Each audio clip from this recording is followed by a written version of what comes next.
اب آئیے بسم اللہ الرحمن الرحیم، اب یہ سورہ بقرہ شروع ہو رہی ہے۔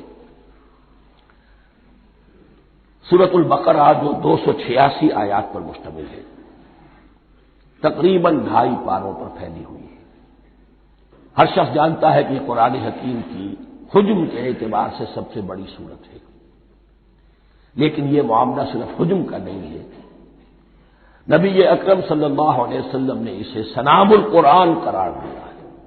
آپ نے فرمایا لکل شیء سنام، ہر چیز کی ایک چوٹی ہوتی ہے، جیسے اونٹ کا کوہان ہوتا ہے۔ وسنام القرآن البقرہ، سنام القرآن، قرآن کی چوٹی جو ہے وہ سورۃ البقرہ ہے۔ یہ نوٹ کر لیجئے جو میں نے کل آپ کو جو مختلف مکی اور مدنی صورتوں کے گروپوں کے بارے میں بتایا تھا کہ یہاں سے اب پہلی منزل بھی شروع ہو رہی ہے اور پہلا گروپ بھی شروع ہو رہا ہے، اور اس کے ساتھ جو اگلی صورت آئے گی وہ اس کا جوڑا ہے، سورہ آل عمران، جس کی سب سے نمایاں علامت یہ نوٹ کیجیے، یہ بھی الف لام میم سے شروع ہوئی، اگلی بھی الف لام میم سے شروع ہوگی۔ اس کے بعد 2 صورتیں مدنی اور ہیں، لیکن ان دونوں میں نہ حروف مقطعات ہے نہ کوئی اور تمہیدی کلام ہے، براہ راست خطاب سورہ نساء میں یا ایھا الناس اور سورہ مائدہ میں یا ایھا الذین آمنوا، کوئی تمہیدی بات نہیں، کوئی حروف مقطعات نہیں، براہ راست خطاب۔ وہ ایک جوڑا ہے سورہ نساء اور سورہ مائدہ، اور یہ ایک جوڑا ہے سورہ بقرہ اور سورہ آل عمران۔ سورہ بقرہ اور سورہ آل عمران کو نبی اکرم صلی اللہ علیہ وسلم نے الزہراوین بھی قرار دیا ہے۔ زہرا کہتے ہیں بڑی روشن چیز کو، یہ حضرت فاطمہ رضی اللہ تعالی عنہا کے نام کے ساتھ آتا ہے، فاطمہ الزہراء، تو زہرا بہت روشن دمکتی ہوئی شے۔ الزہراوین، یہ 2 نہایت دمکتی ہوئی صورتیں ہیں جو قیامت کے دن 2 بدلیوں کی شکل میں ظاہر ہوں گی، حضور نے فرمایا، اور جو لوگ ان صورتوں سے محبت کرتے تھے ان پر سایہ کریں گے۔ اللہم ربنا اجعلنا منہم، ہمیں اللہ تعالیٰ ان میں شامل فرما دے۔ اس سورہ مبارکہ کو 2 حصوں میں تقسیم سمجھیے۔ ویسے تو یہ کہ رکوع آئیں گے، پارے بھی بدلیں گے اس میں، لیکن حصے 2 ہیں۔ پہلے حصے میں اصل روئے سخن سابقہ امت مسلمہ سے ہے، یہود سے، بنی اسرائیل سے۔ دوسرے حصے میں اصل خطاب موجودہ امت مسلمہ سے ہے، امت محمد سے صلی اللہ علیہ وسلم۔ پہلے حصے میں 18 رکوع ہیں لیکن آیات 152 ہیں۔ دوسرے حصے میں 22 رکوع ہیں لیکن آیات 134 ہیں۔ گویا کہ اس سے آپ کو توازن نظر آئے گا کہ اگرچہ ادھر رکوعوں کی تعداد کم ہے 18، لیکن آیات کی تعداد زیادہ ہے 152۔ دوسرے حصے میں رکوعوں کی تعداد زیادہ ہے 22، لیکن آیات کی تعداد 134۔ اسی لیے اس کا ایک نام میں نے تجویز کیا ہے، وہ اس لیے تاکہ کچھ حقائق آپ کے ذہنوں میں ان ناموں کے حوالے سے بھی انشاءاللہ محفوظ ہو جائیں گے۔ سورۃ الامتین، 2 امتوں کی سورت، اس لیے کہ تقریباً نصف اس کی ساری بحث جو ہے، مرکزی بحث، وہ سابقہ امت مسلمہ بنی اسرائیل، اور دوسرا نصف اس میں سارا خطاب وہ ہے موجودہ امت مسلمہ یعنی امت محمد صلی اللہ علیہ وسلم۔ اس کا جو پہلے 18 رکوع ہے یا پہلا حصہ ہے، اس کے اندر ڈویژن فردر ہوگی ورٹیکل، عمودی، پہلے 4 رکوع، پھر 10 رکوع، پھر 4 رکوع۔ لیکن جو 22 رکوع ہیں دوسرے حصے کے، دوسرے نصف کے، اس میں ڈویژن جو ہے جو ہاریزونٹل ہے، وہ افقی تقسیم ہے، عمودی نہیں، افقی۔ وہ میں بعد میں بیان کروں گا جب ہم وہاں پہنچ جائیں گے۔ ان کو پہلے سمجھ لیجئے کہ اس پہلے حصے کی جو تقسیم میں نے کی ہے، پہلے 4 رکوع، پھر 10 رکوع اور پھر 4 رکوع۔ پہلے 4 رکوع یوں سمجھیے کہ پورے قرآن مجید کے لیے اس کی حکمت اور فلسفے کا جو حصہ مکی قرآن میں بیان ہو چکا تھا اس کا خلاصہ ہے۔ جب یہ سورت نازل ہو رہی ہے تو یہ تو مدینہ میں حضور تشریف لا چکے ہیں، 12-13 سال جو ہے گزر چکے ہیں، اور ان 12-13 سالوں کے دوران 2/3 قرآن نازل ہو چکا ہے۔ اس میں جو بھی حکمت، فلسفہ اور بنیادی دعوت، یہ جو چیزیں مکی قرآن میں بیان ہوئی، ان کا خلاصہ نچوڑ نکال کر یہاں 4 رکوعوں میں رکھ دیا گیا۔ اگرچہ ان میں بھی جب گہرائی میں آپ دیکھیں گے تو روح سخن جو ہے وہ بنی اسرائیل کی طرف ہے، وہ میں بعد میں عرض کروں گا، لیکن اضافی طور پر یہ سمجھ لیجئے کہ پورے مکی قرآن کے حکمت اور پیغام کا خلاصہ ان 4 رکوعوں میں۔ پھر 10 رکوع ہیں جن میں براہ راست خطاب ہے سابقہ امت مسلمہ، یا بنی اسرائیل۔ اس کے بھی 2 حصے ہیں۔ پہلے ایک رکوع میں دعوت ہے، بڑا انداز اس کا بڑا پیارا ہے، اس میں دعوت ہے، ایمان لاؤ محمد پر صلی اللہ علیہ وسلم۔ اور اس کے بعد 9 رکوع ہے ملامت کے، ملامت، تنقید، تم نے یہ کیا اور یہ کیا اور یہ کیا، ہم نے یہ احسان کیے، یہ احسان کیے، یہ احسان کیے، تم نے یہ ناشکری کی، یہ ناشکری کی، یہ ناشکری کی۔ اور اس سب کا نتیجہ آخری 4 رکوعوں میں ہے کہ اب تمہیں اس منصب سے معزول کیا جا رہا ہے جس پر تم 2000 برس تک فائز رہے، اور تمہیں ہٹا کر اب ایک نئی امت محمد کی شکل میں جو وجود میں آ چکی ہے صلی اللہ علیہ وسلم، اسے اس پر فائز کیا جا رہا ہے۔ اور اس کی علامت کے طور پر اسے میں کہا کرتا ہوں کورونیشن، تاج پوشی۔ ایک امت معذور، دوسری امت اس کا نصب ہو رہا ہے، اس کی تاج پوشی کے لیے سمبل، علامت کیا ہے؟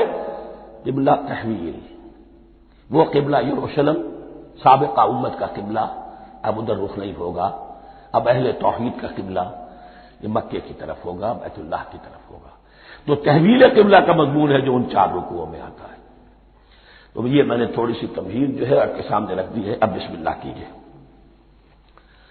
بسم اللہ الرحمن الرحیم، الف لام میم۔ الف لام میم یہ حروف مقطعات ہیں، یہ علیحدہ علیحدہ پڑھے جاتے ہیں، علم نہیں پڑھ سکتے اس کو۔ الف لام میم، ہا میم، ہا علیحدہ، میم علیحدہ، اگرچہ لکھے ہوئے ہوتے ہیں جڑے ہوئے، کاف ہا یا عین صاد لکھے ہوئے جڑے ہوئے، پڑھے جائیں گے علیحدہ علیحدہ، قطع علیحدہ کرنا۔ تو حروف مقطعات، ان کے بارے میں ایک بات تو جو ہے اجماعی ہے، سب کے نزدیک مسلم ہے، ان کا کوئی حتمی مفہوم اور ان کے حتمی معنی کسی کو معلوم نہیں سوائے اللہ اور اس کے رسول کے۔ اس معنی میں یوں بھی کہا گیا یہ کوڈ ورڈز ہیں، جیسے کہ کوئی میسیجز جو ہیں ادھر ادھر بھیجے جاتے ہیں، سیکرٹ میسیجز، تو کچھ کوڈ ورڈز ہوتے ہیں جس سے سمجھ میں آتا ہے کہ یہ بات واقعتاً صحیح سورس سے آ رہی ہے، واللہ عالم۔ لیکن اس کا کوئی مفہوم اور اس کے معنی جو ہے وہ اتفاق اس پر ہے، اگرچہ بعض حضرات نے کچھ اپنی سی کوشش کی ہے، کچھ مفہوم جو ہے بنانے کی، وہ اپنی جگہ پر ہے، لیکن یہ کہ کسی حضرت عبداللہ ابن عباس رضی اللہ تعالی عنہما نے بعض ایسی کوششیں کی ہیں، لیکن ان کی رائے کو بھی ان کی ذاتی رائے سمجھا گیا ہے، امت نے اسے قبول نہیں کیا۔ اجماع اور کنسنسس اسی پر ہے کہ اس کے معنی اور مفہوم کسی کو معلوم نہیں سوائے اللہ اور اس کے رسول کے۔ البتہ بعض چیزیں ایسی ہیں کہ وہ اگر نوٹ کر لی جائیں تو شاید آئندہ ہے اس میں کچھ راز کھلنے کے امکانات پیدا ہو جائیں۔ دیکھیے عربی زبان کے جو الفابیٹس ہیں ان کی تعداد 29 ہے یا 28 ہے، میں بتا چکا ہوں۔ الف اور حمزہ کو ایک سمجھے تو 28 ورنہ 29۔ پہلی بات یہ نوٹ کیجئے قرآن حکیم کی 114 سورتوں میں سے 29 سورتوں میں ان کے شروع میں یہ حروف مقطعات آئے ہیں۔ دوسری بات یہ کہ اس میں 28 کا نصف کیجئے تو 14 استعمال ہوئے، 14 نہیں استعمال ہوئے، بالکل آدھی تعداد استعمال ہوئی ہے۔ تیسرے یہ کہ جو شروع اور آخر اور درمیان 3 حصوں میں تقسیم کر دیجئے آپ، 9 9 9 پلواڑی 27، ایک طرف 10 رہ جائیں گے۔ پہلے حصے میں سے بہت کم حروف لیے گئے، بہت کم۔ آخری حصے کے تقریباً تمام حروف ہیں، تقریباً۔ درمیانی حصہ وہ ہے کہ جس میں آپ نے دیکھا ہے کہ عربی میں جوڑوں کی شکل میں ہے، صاد ضاد، فرق کیا ہے نقطے کا، سین شین فرق کیا ہے نقطوں کا، را زا فرق کیا ہے نقطے کا۔ تو جو بھی نقطے والا لفظ ہے وہ نہیں لیا گیا، اور جو بغیر نقطے کے غیر منقوط ہے وہ لیا گیا۔ پھر اس میں 3 صورتیں ہیں جن میں ایک ایک حرف آیا ہے، سورہ قاف، سورہ نون، سورہ صاد۔ پھر صورتیں ہیں جن میں 2 آئی ہیں، جن میں 3 آئے ہیں، پھر 4 آئے ہیں، 2 ہی صورتیں ہیں جن میں 4 ہیں، اور 2 ہی صورتیں جن میں 5 ہیں۔ تو یہ ہے صرف یوں سمجھیے کہ اعداد و شمار۔ اس کے حوالے سے کچھ آدمی غور کرے تو شاید کوئی بات نکلے۔ باقی وہ مثال میں آپ کو بتا دیتا ہوں کہ حضرت عبداللہ ابن عباس نے ایک رائے ظاہر کی کہ الف لام میم در حقیقت ایک جملے کا خلاصہ ہے، انا اللہ اعلم۔ پہلا لفظ انا، اس کا الف لے لیا، درمیانی لفظ اللہ، اس کا درمیانی لام لے لیا، تیسرا لفظ اعلم، یہ آخری لفظ ہے، آخری حرف میم لے لیا، انا اللہ اعلم، میں اللہ جانتا ہوں، واللہ اعلم، واقعتاً اللہ ہی جانتا ہے۔ یہ حضرت عبداللہ ابن عباس کی رائے ہے، لیکن اگرچہ انہیں حبر الامت مانا گیا ہے، لیکن یہ کہ ان کی اس رائے کو بھی اکثر و بیشتر مفسرین نے قبول نہیں کیا۔ اب جو پہلے 2 رکوع ہیں اس سورہ بقرہ کے، ان کے بارے میں تعویل عام اور تعویل خاص کا ایک بڑا بنیادی فرق ہے جو نوٹ کر لینا چاہیے۔ جس وقت یہ صورت نازل ہو رہی ہے، میں عرض کر چکا ہوں کہ 12 سال ہو چکے تھے حضور کو اپنا فریضہ نبوت و رسالت ادا کرتے ہوئے۔ ایک جماعت اچھی بھلی تیار ہو چکی تھی جنہوں نے حضور کی دعوت پر لبیک کہا، ایمان لائے اور آپ کی تعلیمات پر عمل کیا۔ وہ ایک گروہ موجود تھا، یہ ابو بکر ہے، یہ عمر ہے، یہ عثمان ہے، یہ طلحہ ہے، یہ زبیر ہے، یہ عبد الرحمن ابن عوف ہے، یہ مصعب بن عمیر ہے، دیکھ لو۔ اور ایک گروہ وہ تھا کہ جو حق کو جان کر پہچان کر محض اپنی ضد اور ہٹ درمی کی باعث وہ کفر پر آ گیا تھا۔ اور اب ایک تیسرا گروہ پیدا ہو رہا تھا مدینے میں آ کر، وہ ابھی ایمبریونک سٹیج میں ہے، کہ جو داعی ہے، مدعی ہے کہ ہم مانتے ہیں لیکن حقیقت میں نہیں مانتے۔ یہ 3 قسم کے گروہ دنیا میں ہمیشہ پائے جائیں گے، ہمیشہ۔ اب اسے میں اس کو لا رہا ہوں تعویل عام کی طرف۔ جب بھی کبھی کوئی دعوت اٹھے گی انقلابی، ایک ہوتا ہے وعظ و نصیحت، ٹھیک ہے، جس نے بھی فائدہ اٹھایا اٹھا لیا۔ ایک ہوتی ہے دعوت انقلابی، وہ انقلابی دعوت کا ہدف ہوتا ہے نظام کو بدلنا۔ نظام بدلتا ہے تو ظاہر بات ہے کہ جو لوگ اس نظام میں جن کے ویسٹڈ انٹرسٹ ہیں اور جن کو پریولیجز حاصل ہیں، جن کے مفادات ہیں، وہ تو لازماً اپنے نظام کا تحفظ کریں گے، ٹکراؤ ہوگا، تصادم ہوگا، تصادم میں جانی نقصان بھی ہوگا، مالی نقصان بھی ہوگا۔ یہ گویا کہ کسی انقلابی دعوت کے لوازم ہیں، اگر یہ شے نہ ہو تو ان دعوت انقلابی ہے ہی نہیں۔ اس اعتبار سے ہر انقلابی دعوت کے جواب میں 3 طبقے پیدا ہو جاتے ہیں۔ ایک وہ کہ جو اس دعوت کو قبول کرتے ہیں دیانت کے ساتھ، خلوص کے ساتھ، اخلاص کے ساتھ، اور پھر پوری جواں مردی کا ثبوت دیتے ہیں، ہر کے بعد آباد، اب جو آئے سو آئے، جان دینی پڑے حاضر ہیں، مال دینا پڑے حاضر ہیں، کوئی تکلیف آئے، کوئی مشقت آئے، کوئی مصیبت آئے، کوئی قربانی کرے حاضر۔ جب پکارا گیا واپس نہیں پھیرا کوئی فرمان جنوں کا، اور تنہا نہیں لوٹی کبھی آواز جرس کی۔ خیریت جا راحت تن صحت داما، سب بھول گئی مصلحت اہل ہوس کی۔ ایک وہ لوگ ہوتے ہیں کہ جو اڑ جاتے ہیں ضد پر، ہٹ درمی پر، ماننے کے باوجود، جاننے کے باوجود کہ بات تو ٹھیک ہے جو کہہ رہے ہیں، کیسے مان لیں؟ ہماری سیادت، ہماری چودراہٹ، ہمارے مفادات، ہمارے یہ ساری چیزیں ان سب کے اوپر زد پڑ رہی ہے۔ یہ لوگ اڑ جاتے ہیں اور پھر کوئی دعوت، کوئی نصیحت، کوئی مزید افہام و تفہیم ان کے حق میں مفید نہیں ہوتی۔ اس لیے کہ صحیح بات ہے جو کہتے ہیں کہ سوتے کو تو جگایا جا سکتا ہے، جاگتے کو کیسے جگائیں؟ کوئی سویا ہوا ہے تو آپ کو جگا دیں گے، جو جاگا ہوا ہے لیکن وہ بنا ہوا ہے، وہ اٹھنے کو تیار ہی نہیں ہے، تو آپ کیسے اٹھا دیں گے اس کو؟ تو جو لوگ جان بوجھ کر حق کو پہچان کر رد کر دیتے ہیں، پھر ان کے حق میں کوئی دعوت، کوئی نصیحت، کوئی تبلیغ، کوئی انذار، کوئی تبشیر مفید نہیں ہے۔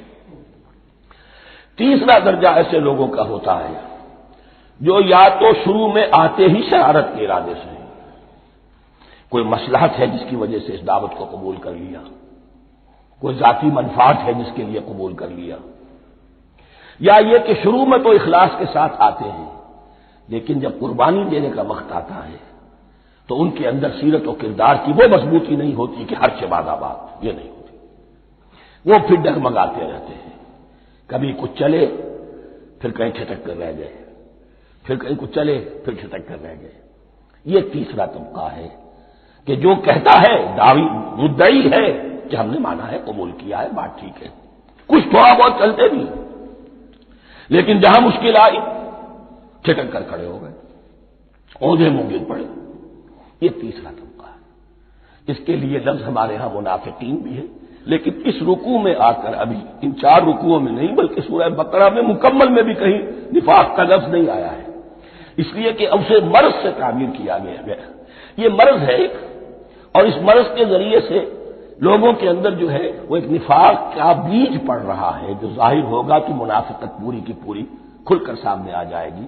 روگ ہے انسانی شخصیت کا، اس حوالے سے وہ تیسری، اور یہ چونکہ اہم ترین حصہ تھا اور یہ مرض اب شروع ہو رہا تھا، مدینے میں، مکے میں نہیں تھا، لہذا زیادہ تفصیل سے اس کے بارے میں گفتگو ہوئی۔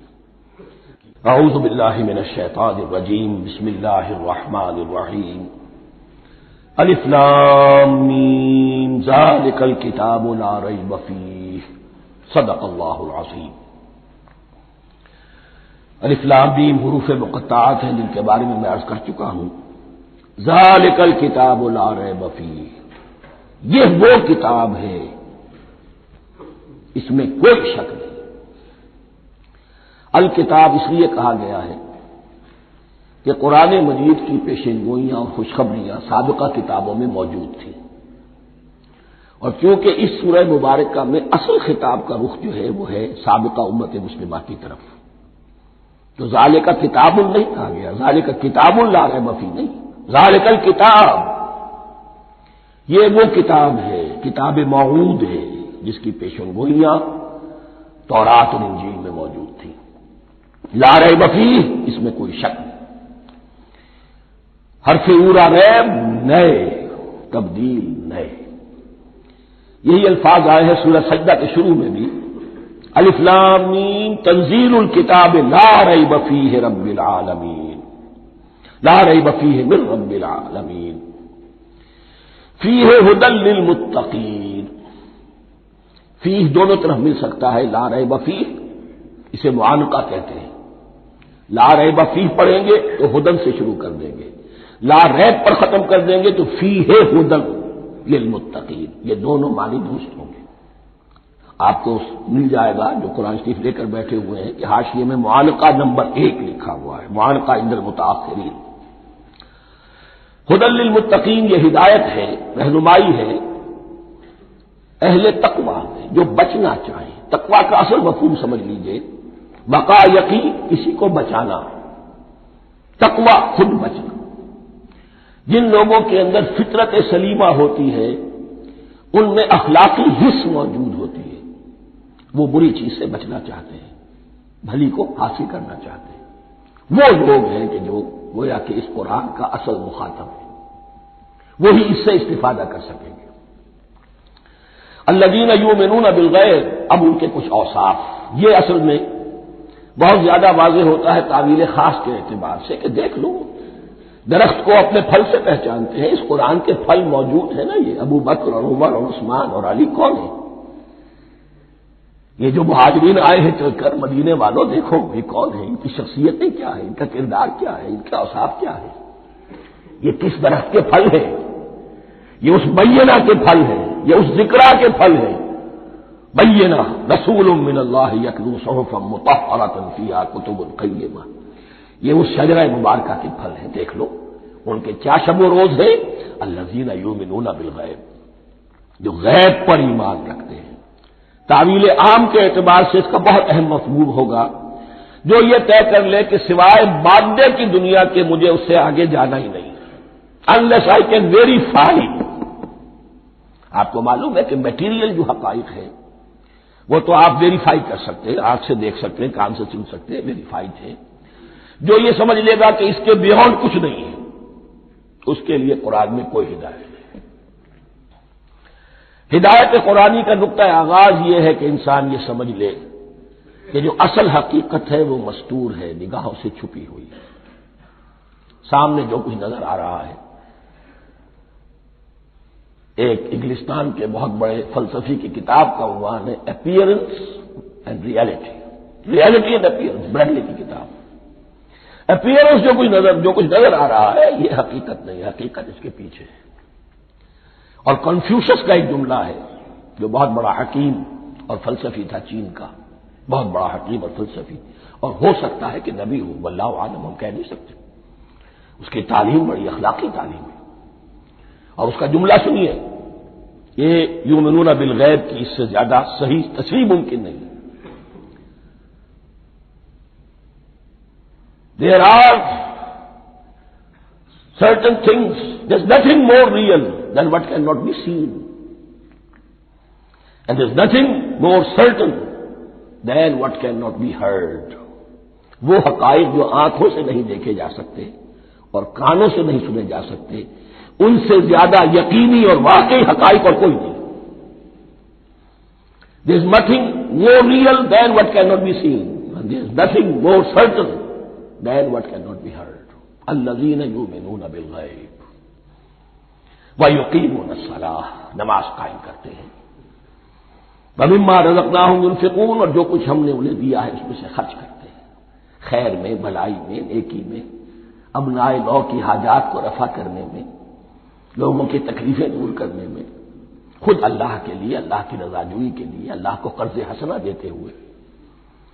والذین یؤمنون بما انزل الیک وما انزل من قبلک، اور وہ کہ جو ایمان رکھتے ہیں اس پر بھی جو آپ پر نازل کیا گیا ہے محمد صلی اللہ علیہ وسلم، اور اس پر بھی کہ جو آپ سے پہلے نازل کیا گیا۔ یہ بہت اہم الفاظ ہے، اس لیے کہ عام طور پر آج کل ہمارے ہاں یہ خیال پھیلا ہوا ہے کہ یہ تورات اور انجیل کے پڑھنے کا کوئی فائدہ نہیں، کوئی ضرورت نہیں، کوئی ضرورت نہیں کی حد تک تو شاید بات صحیح ہو، لیکن کوئی فائدہ نہیں، یہ بالکل غلط ہے۔ یہ ابتدا ہے قرآن کی، اور کس قدر اہتمام کے ساتھ کہا جا رہا ہے، ایمان صرف قرآن پر نہیں، اس پر بھی کہ جو اس سے پہلے نازل کیا گیا۔ اور سورہ نساء کی آیت، اور سورہ نساء نازل ہوئی ہے کہیں جا کر سن 6 ہجری میں، یا ایھا الذین آمنوا آمنوا باللہ ورسولہ والکتاب الذی نزل علی رسولہ والکتاب الذی انزل من قبل۔ تو اس سے ایمان جو ہے تورات پر اور انجیل پر اور زبور پر اور صحف ابراہیم پر، اجمالی ایمان کی جو اہمیت ہے اس کو اچھی طرح سمجھ لیجیے۔ البتہ یہ ہے کہ چونکہ ہم سمجھتے ہیں اور جانتے ہیں کہ ان کتابوں میں تحریف ہو گئی ہے، لہذا ان کتابوں کی کوئی شے قرآن پر حجت نہیں ہوگی، جو چیز قرآن سے ٹکرائے گی ہم اس کو رد کر دیں گے، ان کتابوں کی کسی شے کو دلیل کے طور پر نہیں لائیں گے۔ لیکن جہاں قرآن مجید کی کسی بات کی نفی نہ ہو رہی ہو تو بہت سے حقائق ہمیں ان کتابوں ہی سے ملتے ہیں۔ انبیاء کے مابین جو زمانی ترتیب ہے، کرونالوجیکل آرڈر جو ہے، وہ تو ہمیں تورات سے ملتا ہے، قرآن میں تو نہیں۔ قرآن میں کبھی حضرت نوح کا ذکر بعد میں ہے، حضرت موسیٰ کا پہلے، وہ وہاں تو کسی اور پہلو سے ترتیب آتی ہے، لیکن وہاں ہمیں تاریخ ملتی ہے ابراہیم کی، اسحاق کی، یعقوب کی، انبیاء بنی اسرائیل کی، موسیٰ کی، عیسیٰ کی، یہ ساری چیزیں۔ تو اس کی اہمیت جو ہے اس کو سمجھ لیجئے۔ والذین یؤمنون بما انزل الیک وما انزل من قبلک وبالآخرۃ هم یوقنون، آخرت پر وہ یقین رکھتے ہیں۔ نوٹ کرنے والی بات کیا ہے کہ باقی سب چیزوں کے لیے لفظ ایمان آیا، آخرت کے لیے ایقان کیوں؟ واقعہ یہ ہے کہ انسان کے عمل کے اعتبار سے سب سے زیادہ مؤثر شے ایمان بالآخرہ ہے۔ ایمان بالآخرہ ہے تو عمل سیدھا رہے گا کہ ہاں مجھے جواب دہی کرنی ہے، جانا ہے، اٹھنا ہے، اللہ کے حضور حاضری ہے۔ اگر یہ یقین ہے تو عمل صحیح ہوگا۔ اس میں کمی ہو گئی تو توحید جو ہے وہ بھی بس ایک عقیدہ، ایک ڈوگما بن کے رہ جائے گی۔ ایمان بالرسالت بھی بدعات کو جنم دے گا، عید میلاد نبی منا لیجئے اور کچھ عشقیہ اشعار کہہ دیجئے، نعتیہ اشعار کہہ دیجئے، اللہ اللہ خیر صلی اللہ، یہ ایمان بالرسالت کے مظہر ہوں گے۔ عمل انسان کا درست ہوتا ہے آخرت کے یقین کے ساتھ.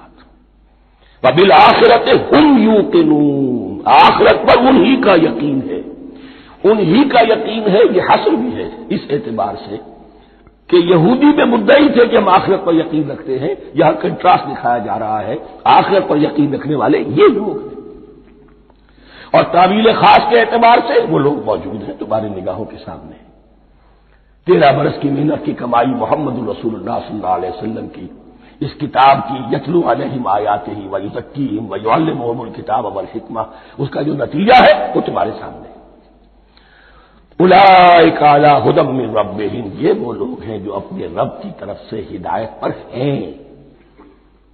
وہ ابتدائی ہدایت بھی ان کے پاس تھی اور یہ تکمیلی ہدایت بھی، قرآن پر بھی ان کا یقین پورا ہے اور محمد کا اتباع بھی وہ کر رہے ہیں. وَأُولَٰئِكَ هُمُ الْمُفْلِحُونَ، اور یہی وہ لوگ ہیں جو فلاح پانے والے ہیں. فلاح کا لفظ بھی قرآن مجید کی بڑی اہم اصطلاح ہے. منزل مراد کو پہنچ جانا، کسی باطنی حقیقت کا عیا ہو جانا. اسی لیے اس پر پھر گفتگو انشاءاللہ ہوگی سورہ مومنون کے شروع میں. لیکن یہ کہ فلاح پانے والے، کامیاب ہونے والے اصل میں یہی لوگ ہیں. تو گویا کہ تعویل خاص میں صحابہ کرام کی طرف اشارہ ہو گیا، تعویل عام میں ہر شخص کو بتا دیا گیا اگر قرآن کی ہدایت سے مستفید ہونا ہے تو یہ اوصاف اپنے اندر پیدا کرو. اب دوسرا گروہ، ان الذین کفروا سواء علیہم انذرتہم ام لم تنذرہم لا یؤمنون، یقیناً جن لوگوں نے کفر کیا، اور یہاں مراد کیا ہے؟ جو کفر پر اڑ گئے. اس کو ہم تعویل عام میں نہیں لے سکتے، اس لیے کہ اگر تو ہم اس کو عام میں لے لیں گے تو اس کے معنی تو یہ ہوں گے جس شخص نے کسی وقت کفر کیا اب وہ ہدایت پر آ ہی نہیں سکتا. نہیں، یہ بات نہیں ہے. کوئی کفر میں ہے، وہ غالطے کی بنا پر ہے، عدم توجہی کی بنا پر ہے، حق اس پر واضح نہیں ہوا ہے اس لیے ہے، تو آپ اسے سمجھائیں گے، انذار و تبشیر سے اسے فائدہ ہو جائے گا، واعظ و نصیحت سے اسے فائدہ ہو جائے گا.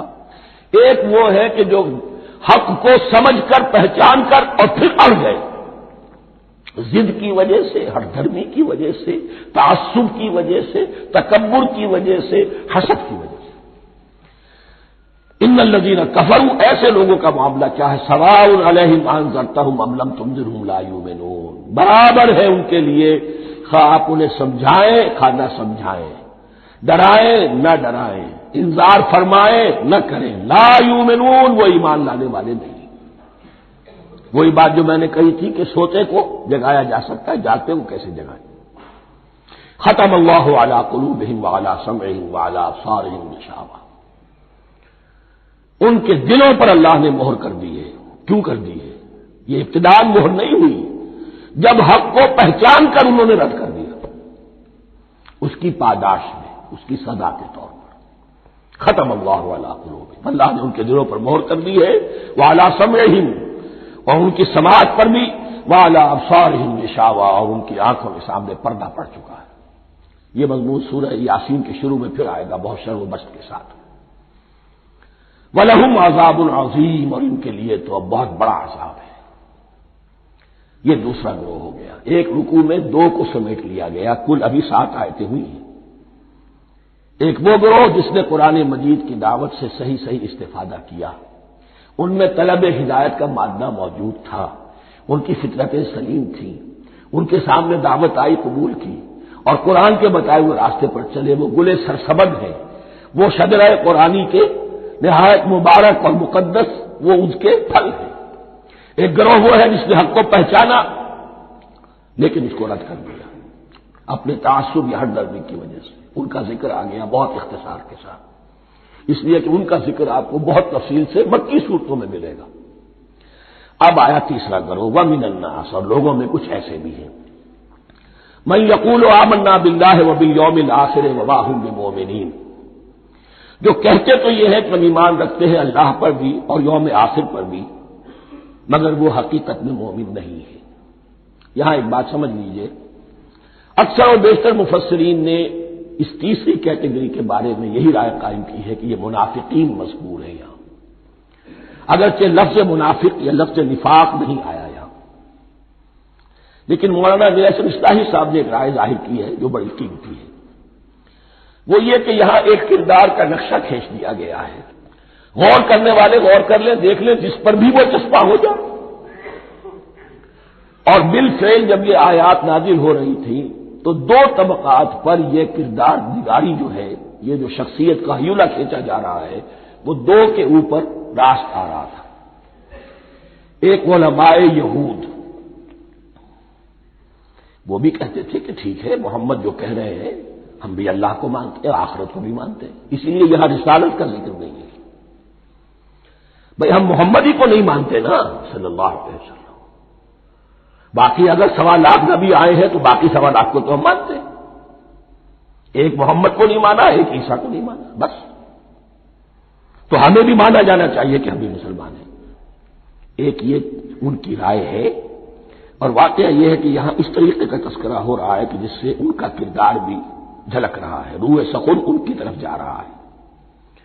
مجھے یاد ہے اپنی 10ویں جماعت کے زمانے میں دہلی میں نے دیکھا تھا کہ ناٹ سرکس وہاں کا ایک بڑی مارکیٹ ہوتی تھی، تو جوتے کی دکان پہ بہت بڑا جوتا لٹکایا ہوا تھا، بہت بڑا، اور لکھا تھا free to whom it fits, جس کے پاؤں میں یہ ٹھیک ٹھیک آ جائے وہ لے جائے۔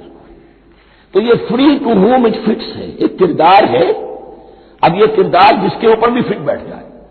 ان میں یقیناً زیادہ تو غلبہ یہی ہے جو مفسرین کی رائے ہے، منافقین کا معاملہ جو ہو رہا ہے، لیکن یہ کردار بعین نہیں فٹ بیٹھ رہا ہے یہود کے علماء پر۔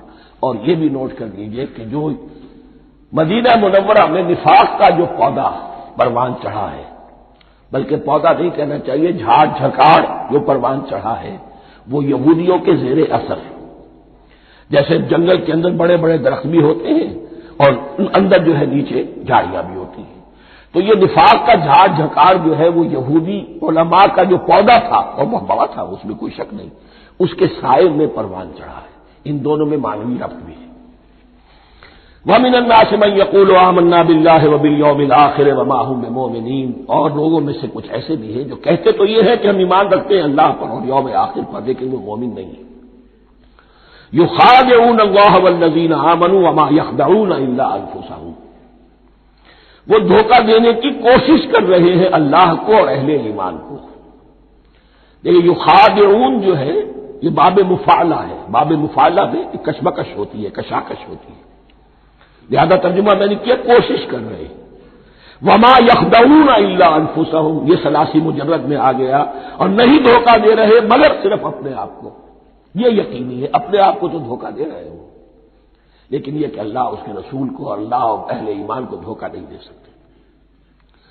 سورہ نساء کی آیت نمبر 142 میں یہ کھل کر منافقین کے بارے میں یہی الفاظ آئے ہیں، ان المنافقین یخادعون اللہ وہو خادعهم، یقیناً منافقین جو ہے وہ اللہ کو دھوکہ دینے کی کوشش کر رہے ہیں اور اللہ انہیں دھوکہ دے رہا ہے۔ فی قلوبہم مرض، ایک لفظ اور رہ گیا، وما یشعرون، انہیں اس کا شعور نہیں ہے۔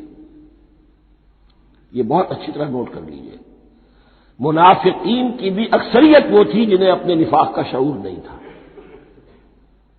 وہ اپنے تئیں سمجھتے تھے اپنے آپ کو مسلمان، وہ کہتے تھے یہ بے وقوف لوگ ہیں، محمد رسول اللہ کے بارے میں کہتے تھے یہ خام خواہ جو ہے انہوں نے لڑائی بھڑائی مول لے لی ہے اہل مکہ کے ساتھ، کیا ضرورت ہے، امن کے ساتھ جو ہے بات کرنی چاہیے۔ وہ سمجھتے تھے کہ ہم خیر خواہ ہیں، ہم بھلی بات کہہ رہے ہیں، یہ بے وقوف لوگ ہیں، دیکھتے نہیں کہ کس سے ٹکرا رہے ہیں، ہاتھ میں اسلحہ نہیں ہے اور لڑائی کے لیے جا رہے ہیں، تو بے وقوف تو یہ ہے، لیکن وہ سمجھتے تھے کہ ہم تو بڑے مخلص ہیں، ہم مسلح ہیں۔ تو ما یشعرون بہت ضروری ہے۔ بعض لوگ منافق ایسے بھی تھے کہ جو اسلام میں داخل ہی ہوتے تھے دھوکہ دینے کی خاطر، اور ان پہ پہلے دن سے واضح ہوتا تھا کہ ہم مسلمان نہیں ہیں، ہم نے اسلام کا لبادہ اوڑھا ہے صرف دھوکے کے لیے۔ اس کا ایک ذکر سورہ آل عمران میں آئے گا، لیکن اکثر و بیشتر منافقین دوسری طرح کے تھے جنہیں اپنے نفاق کا شعور حاصل نہیں تھا۔ فی قلوبہم مرض، ان کے دلوں میں ایک روگ ہے، بیماری ہے۔ یہ روگ اور بیماری کیا ہے؟ ایک لفظ میں اس کو تعبیر کیا جائے، کردار کی کمزوری۔ Weakness of character.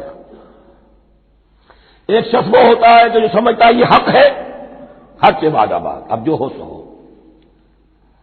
ایک حق کو حق پہچان کر رد کر دیتا ہے، وہ کافر ہو گیا. ایک حق کو حق پہچان کر آیا تو صحیح، لیکن ویکنیس آف کیریکٹر کی وجہ سے قوت ارادی کمزور ہے. آخرت بھی چاہتے ہیں، دنیا کو بھی ہاتھ سے دینے کو تیار نہیں. یہاں کا بھی کوئی نقصان نہ ہو اور آخرت کا بھی سارا بھلا ہمیں مل جائے.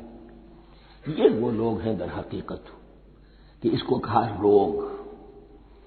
فی قلوبہم مرض فزادہم اللہ مرضا، تو اللہ نے ان کے مرض میں اضافہ کر دیا. یہ اللہ کی سنت ہے. آپ حق پر چلنا چاہیں، حق کا راستہ آپ کے لیے آسان کر دے گا. آپ برائی کی طرف جانا چاہیں، بڑی سے بڑی برائی آپ کے لیے ہلکی ہوتی چلی جائے گی. کوئی خاص بات ہی نہیں، چلو یہ بھی کر گزرو، جب یہ کر لیا تو یہ بھی کر گزرو. اور اگر آپ بین لٹکنا چاہیں تو اللہ اسی پہ چھوڑ دیتا ہے. ٹھیک ہے، آپ سمجھتے ہیں ہم کامیاب ہو رہے ہیں، ہم نے مسلمانوں کو بھی دھوکہ دے لیا، وہ ہمیں مسلمان سمجھتے ہیں، اور یہودیوں کو بھی دھوکہ دے لیا، وہ سمجھتے ہیں کہ ہم ان کے ساتھی ہیں، تو سمجھا کامیاب ہو رہے ہیں. حقیقت میں کامیابی نہیں. فی قلوبہم مرض فزادہم اللہ مرضا ولہم عذاب علیم بما کانوا یکذبون، اور ان کے لیے تو دردناک عذاب ہے. عذاب العظیم کا لفظ آیا تھا اوپر کفار کے لیے، وَلَهُمْ عَذَابٌ عَظِيمٌ 7ویں آیت ختم ہوئی، اور عذاب علیم کا لفظ آیا یہاں، ان کے لیے دردناک المناک عذاب ہے. بما کانوا یکذبون، بسبب اس جھوٹ کے جو وہ بول رہے تھے. وَإِذَا قِيلَ لَهُمْ لَا تُفْسِدُوا فِي الْأَرْضِ، اور جب ان سے کہا جاتا تھا مت فساد کرو زمین میں. مراد کیا ہے اس سے؟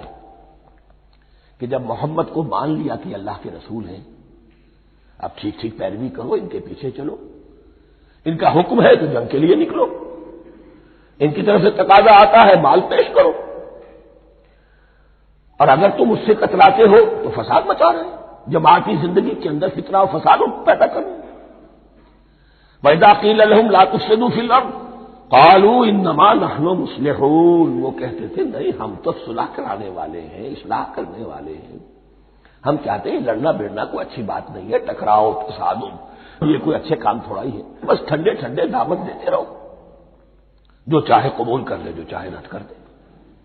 خواہ یہ ٹکرانا اور یہ جنگ کرنا اور اللہ کے دین کو غالب کرنے کے لیے یہ قربانی دو اور یہ مصیبت جھیلو اور یہ مشقت برداشت کرو اور یہ چیز چھوڑو اور یہ ترک کرو، یہ کانے کے لیے. وَإِذَا قِيلَ لَهُمْ لَا تُفْسِدُوا فِي الْأَرْضِ قَالُوا إِنَّمَا نَحْنُ مُصْلِحُونَ أَلَا إِنَّهُمْ هُمُ الْمُفْسِدُونَ وَلَٰكِن لَّا يَشْعُرُونَ. آگاہ ہو جاؤ کہ وہی ہے مفسد، فساد پھیلانے والے. اس لیے کہ محمد رسول اللہ کی دعوت ہے زمین میں اصلاح کے لیے. اس اصلاح کے لیے کچھ آپریشن کرنا پڑے گا. مریض اس درجے کو پہنچ چکا ہے کہ آپریشن کے بغیر اس کی شفا نہیں ہوگی. اب اگر تم اس کے راستے میں رکاوٹ بنتے ہو تو در حقیقت تم فساد مچا رہے ہو، لیکن تمہیں اس کا شعور نہیں. الا انہم هم المفسدون ولکن لا یشعرون. پھر دیکھیے نوٹ کیجیے، شعور نہیں ہے.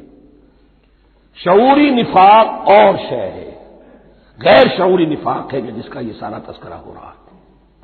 وَإِذَا قِيلَ لَهُمْ آمِنُوا كَمَا آمَنَ النَّاسُ، اور جب ان سے کہا جاتا ہے ایمان لاؤ جیسے دوسرے لوگ ایمان لائے. آخر دیکھو دوسرے یہ اہل ایمان ہیں، جب بلاوا آتا ہے فوراً لبیک حاضر ہوتے، جو بھی ہو. یہ تم جو ہے آخر تم نے اور روش اختیار کی. وَإِذَا قِيلَ لَهُمْ آمِنُوا كَمَا آمَنَ النَّاسُ قَالُوا أَنُؤْمِنُ كَمَا آمَنَ السُّفَهَاءُ.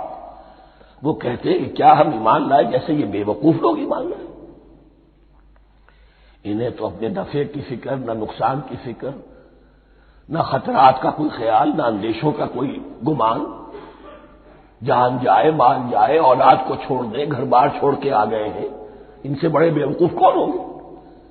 بال بچے چھوڑ آئے ہیں کفار مکہ کے رحم و کرم پر، سرداران قریش جو چاہے ان کے ساتھ کریں. تو یہ تو بے وقوف لوگ ہیں. آج کل آپ کہتے ہیں ایسے ہی لوگوں کو فینیٹکس ہیں. یہ فینیٹکس ہے. دیکھ بھال کر چلنا چاہیے، دائیں بائیں دیکھ کر چلنا چاہیے، نفع نقصان کا خیال کر کے چلنا چاہیے.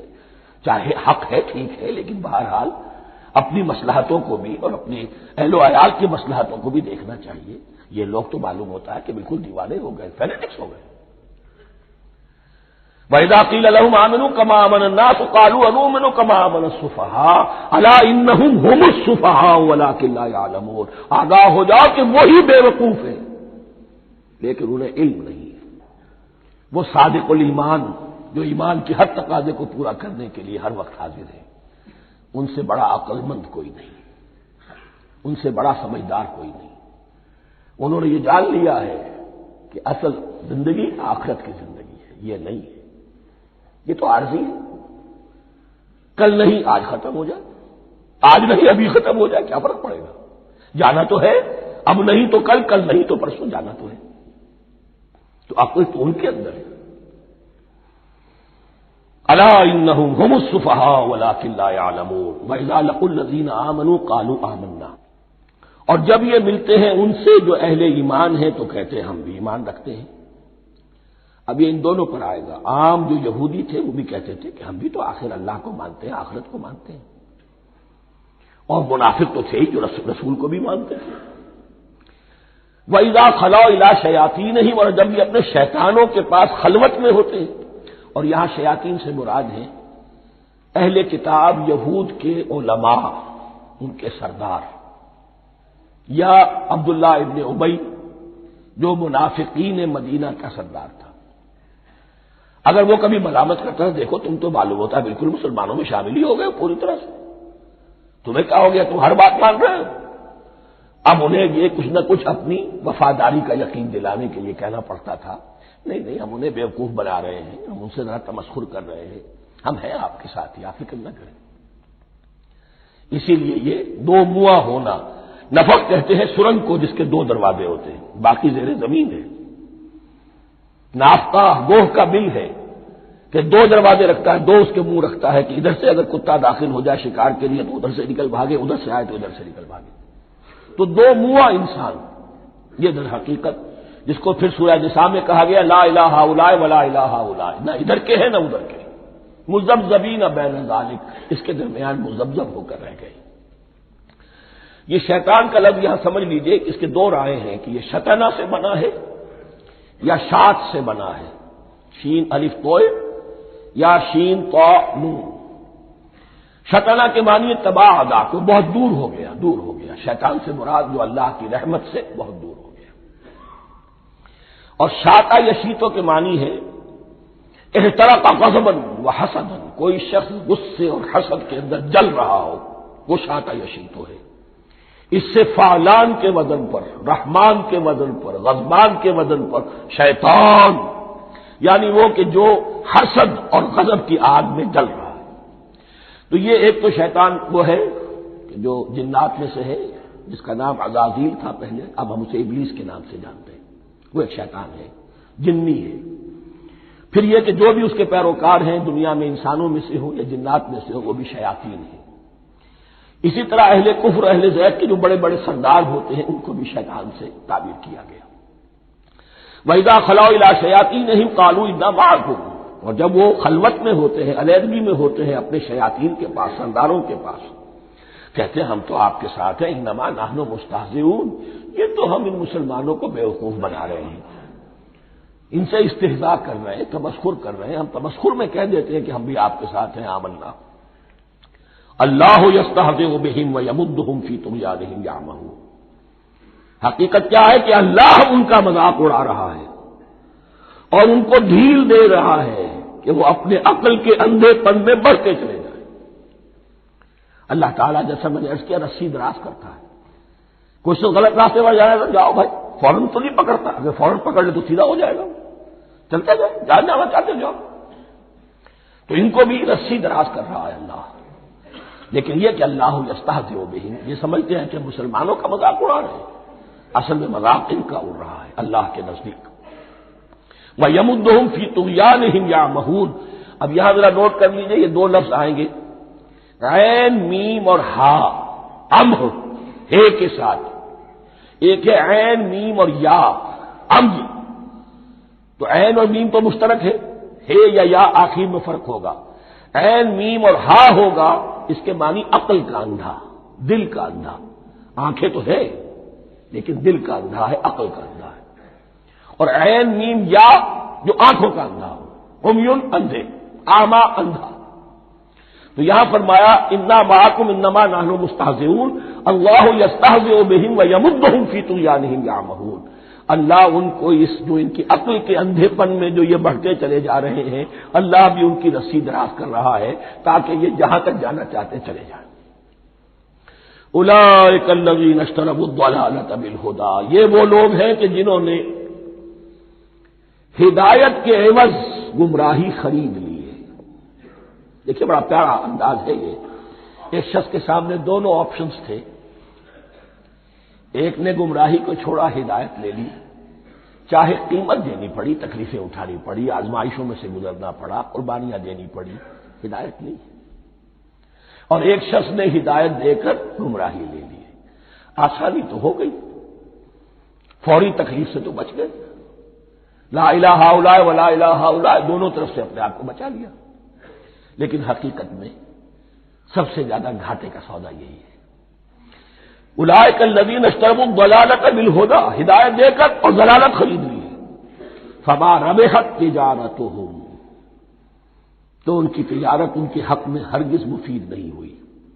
اب یہاں بھی دیکھیے را با اور ہے ہا، ربحا اس کے معنی نفع، صحیح نفع، جائز نفع. را با اور وا ربا وہ سود، وہ بھی اضافہ ہے، وہ بھی بڑھوتری ہے لیکن وہ حرام ہے. ایک ہے تجارت کے اندر جو نفع ہو جائے وہ ربح ہے. را با اور ہا یہ نفع ہے جو جائز نفع ہے. را با اور وا ربا یہ کیا ہے؟ یہ سود ہے، یہ حرام ہے. را اور با مشترک ہے، آگے ہا آگے اور با اس کا فرق ہے. فما ربحت تجارتہم وما کانوا مہتدین، ان کی تجارت ان کے حق میں ہرگز مفید نہیں ہوئی اور نہیں ہے اب یہ ہدایت پانے والے. مثلہم، اب یہاں دو تمثیلیں آ رہی ہیں بڑی پیاری. پہلی تمثیل ہے کفار کے بارے میں، دوسری تمثیل ہے یہ بین والے لوگوں کے بارے میں. پہلوں کے لیے کیا تمثیل ہے؟ مثلہم کمثل الذی استوقد نارا، ان کی مثال اس شخص کی سی ہے جس نے آگ روشن کی. ایک نقشہ کھینچا جا رہا ہے. اندھیری شب ہے جدا اپنے قافلے سے ہے تو، تیرے لیے ہے میرا شعلہ نواق الدین. اندھیری شب ہے، قافلہ بھٹک رہا ہے. کچھ لوگ بڑی ہمت کرتے ہیں، اندھیرے میں بھی ادھر ادھر سے لکڑیاں جمع کرتے ہیں اور آگ روشن کر دیتے ہیں. لیکن اس وقت جب آگ روشن ہوتی ہے کچھ لوگوں کی بینائی سلب ہو جاتی ہے. پہلے وہ اندھیرے میں اس لیے تھے کہ روشنی نہیں تھی، اب وہ اندھیرے کے اندھیرے میں رہ گئے کہ روشنی تو خارج میں آ گئی، اپنی اندر کی روشنی گل ہو گئی، بصارت سلب ہو گئی. یہ مثال ہے ان کفار کی کہ حضور کی آمد سے پہلے سب بھٹک رہے تھے، کوئی حقیقت واضح نہیں تھی، قافلہ انسانیت بھٹک رہا تھا اندھیری شب میں. محمد الرسول اللہ آئے، انہوں نے آگ روشن کر دی، اب راستہ کھل گیا، ہدایت واضح ہو گئی.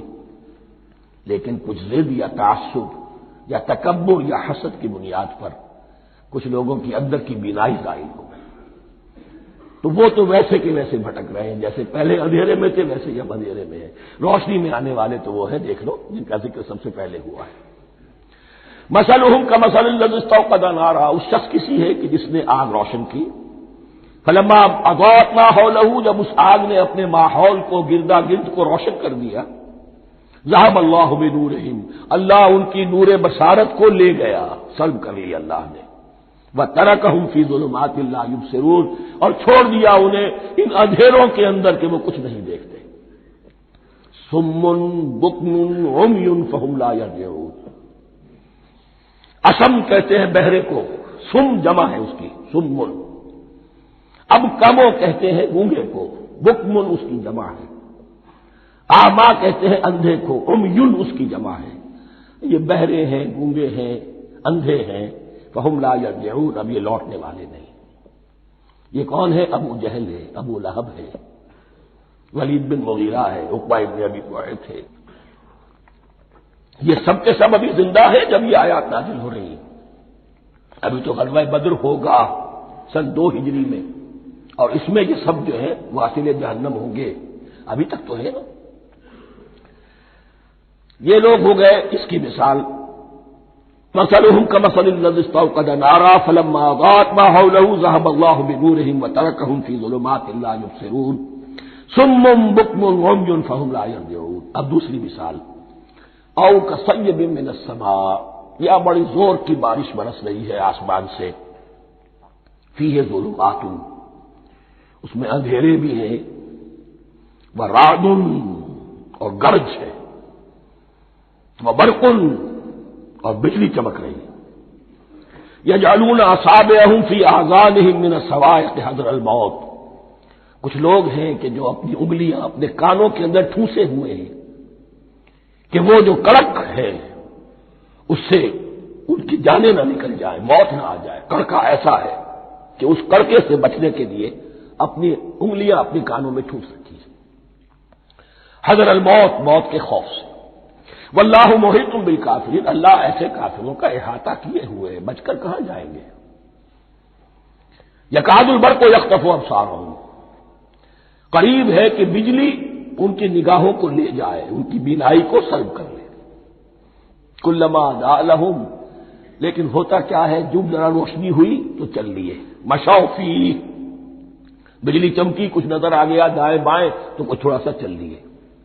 وَإِذَا أَظْلَمَ عَلَيْهِمْ، اور جب تاریکی ان پر طاری ہو گئی، قاموا، کھڑے کے کھڑے رہ گئے. یہ نقشہ ہے ان کا کہ ایک طرف بارش ہو رہی ہے، قرآن مجید ہے، آسمان سے نازل ہو رہا ہے، یہ ماہ مبارکہ ہے، یہ کتاب مبارک ہے، لیکن یہ کہ اس کے ساتھ کڑکے ہیں، گرج ہے، کفر سے مقابلہ ہے، کفر کی طرف سے دھمکیاں ہیں، اندیشے ہیں، خطرات ہیں، امتحانات ہیں، آزمائشیں ہیں. ذرا کہیں حالات کچھ بہتر ہوئے، کچھ جسے بریدنگ سپیس کہتے ہیں ملی تو تھوڑا سا چل لیے. ہم بھی مسلمان ہیں، کوئی خاص موقع نہیں ہے، کسی جنگ کے لیے بلایا نہیں جا رہا ہے تو بڑھ چڑھ کے باتیں کر رہے ہیں، اپنے ایمان کا اظہار بھی کر رہے ہیں. جیسے ہی کوئی آزمائش آئی ٹھٹک کر کھڑے کے کھڑے رہ گئے. وَلَوْ شَاءَ اللَّهُ لَذَهَبَ بِسَمْعِهِمْ وَأَبْصَارِهِمْ، اللہ چاہتا تو ان کی سماعت اور بصارت کو بھی سلب کر لیتا، لیکن اللہ کا قانون یہی ہے جو جہاں رہنا چاہے اس نے آزادی ارادہ دی ہے انسان کو. تم اگر مومن صادق بن کر رہنا چاہتے ہو اس کو آسان کر دے گا تمہارے لیے. تم نے اپنے تعصب کی وجہ سے، اپنے تکبر کی وجہ سے کفر کا راستہ اختیار کیا، اللہ اسی کو کھول دے گا. تم بیچ میں لٹکنا چاہتے ہو لٹکتے رہو، اللہ تعالیٰ جو ہے جبرن کسی کو نہ حق پہ لائے گا نہ جبرن کسی کو باطل پر لے کر جائے گا. اس لیے کہ جبر اگر ہو تو پھر امتحان کا معاملہ ختم، پھر جزا و سزا بیکار ہے، غیر منطقی ہے، غیر معقول ہے. ان اللہ علی کل شیء قدیر، یقیناً اللہ تعالیٰ ہر چیز پر قادر ہے.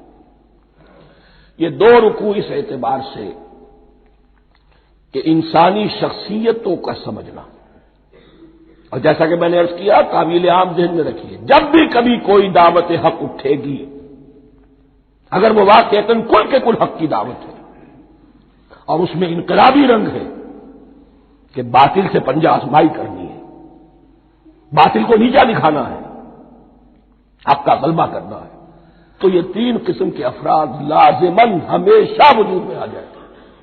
ان کو پہچاننا، ان کے کردار کی جو اصل جو اس کے پیچھے پس منظر ہے اس کو جاننا بہت ضروری ہے. اب جو تیسرا رکوع آ رہا ہے سورہ بقرہ کا، اس میں قرآن کی دعوت کا خلاصہ ہے. قرآن کیا ماننے کی دعوت دیتا ہے، اس کی پکار کیا ہے. جیسا کہ میں عرض کر چکا ہوں 2/3 قرآن پہلے نازل ہو چکا ہے، پس منظر میں ہے. ہمارے لیے اس ترتیب مصحف کے اعتبار سے وہ قرآن بعد میں آئے گا، ترتیب نزولی کے اعتبار سے وہ پس منظر میں موجود ہے. لیکن کیونکہ یہاں پر مصحف کے اندر یہاں سے آغاز کیا جا رہا ہے، لہذا اس کا خلاصہ جو ہے لب لباب یہ 1 رکوع میں، اور قرآن کے فلسفے کا اور اس کے بعد نہایت ہی اہم جو موضوعات ہیں اور مسائل ہیں ان کا ذکر پھر 4تھے رکوع میں. ابھی ہم تیسرا رکوع پڑھ رہے ہیں. یا ایھا الناس اعبدوا ربکم الذی خلقکم والذین من قبلکم لعلکم تتقون، اے لوگو بندگی اختیار کرو اپنے اس رب کی، اپنے اس مالک کی جس نے تمہیں پیدا کیا، اور نہ صرف تم کو پیدا کیا، تم سے پہلے جتنے لوگ گزرے انہیں بھی پیدا کیا تاکہ تم بچ سکو۔ یہ قرآن کی دعوت کا خلاصہ ہے، اور یہ نوٹ کر لیجئے یہ تمام انبیاء اور رسل کی دعوت یہی تھی۔ اب جب پڑھیں گے سورہ اعراف پڑھیں گے، سورہ شعراء پڑھیں گے، ایک ایک کا نام لے کر ان اعبدوا اللہ واطیعون، ہر رسول کی دعوت یہ تھی اللہ کی بندگی کرو، میری اطاعت کرو۔ یا قوم اعبدوا اللہ ما لکم من الہ غیرہ، اے میری قوم کے لوگوں اللہ کی بندگی کرو، تمہارا کوئی الہ اور معبود اس کے سوا نہیں ہے۔ پھر عضو قرآن یہی عبادت رب انسان کی تخلیق کی غایت ہے، وما خلقت الجن والانس الا لیعبدون، ہم نے جنوں اور انسانوں کو پیدا ہی صرف اس لیے کیا ہے کہ ہماری بندگی کریں۔ لیکن یہاں ایک فرق بہت بڑا ہے، تمام رسولوں کی دعوت یہی ہے، محمد رسول اللہ کی بھی یہی ہے، لیکن بڑا فرق کیا ہے؟ باقی تمام رسولوں کی دعوت آپ کو ملے گی یا قوم، اے میری قوم کے لوگوں، یہاں ہے یا ایھا الناس،